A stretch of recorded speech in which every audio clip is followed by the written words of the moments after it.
அதுதான் பைபிளில் இந்த வாசகம் வருது. ஊசியின் காதுகளில் ஒட்டகம் நுழைந்தாலும் நுழையுமே தவிர ஒருபோதும் ஐஸ்வர்யவான் சொர்க்கத்தின் வாசலுக்குள் நுழையும். ஐஸ்வர்யவான்கள் உள்ளே போக முடியாது என்று சொல்கிறது பைபிள். காசு படைத்தவர்களை பாவி என்கிறதா? இல்லை. விஷயத்தை பாருங்க எப்படி இருக்கு, நுட்பம் பாருங்க எப்படி இருக்கு.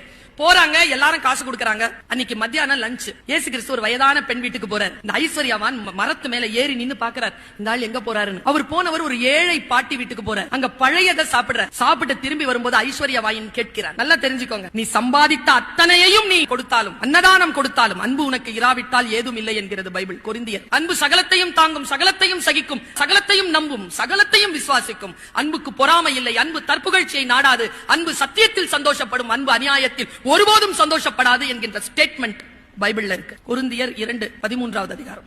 ஐஸ்வர்யவான் கேட்கிறான், நான் 100 ரூபாய் கொடுத்தேன். பாருங்க, உபனிஷதத்துல இந்த வார்த்தை வருது. ரிஷிபங்கனுக்கு அளிக்கப்பட்ட மிகப்பெரிய அறிவுரை என்ன தெரியுமா?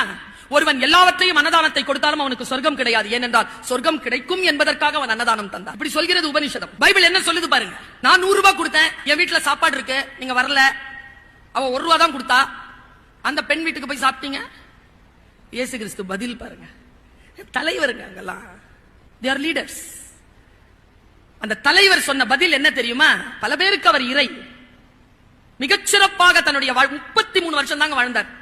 29 வருஷம் வரைக்கும் ஒரு கார்பெண்டருங்க. 4 வருஷம் தான் களத்துல போராடினார், கொலை உண்டார். இல்ல, கொன்னுட்டார். அந்த 3 வருஷத்தில் அவர் செஞ்சது என்ன? அவர் சொல்றார், நீ 100 ரூபாய் கொடுத்த, உண்மைதான். அவ 1 ரூபாய் கொடுத்த, உண்மைதான். என்ன வித்தியாசம் தெரியுமா? நீ உன்கிட்ட இருந்ததுல 100 ரூபாய் கொடுத்த, அவர் தங்கிட்ட இருந்தது எல்லாத்தையும் சேர்த்து 1 ரூபாய் கொடுத்தான்.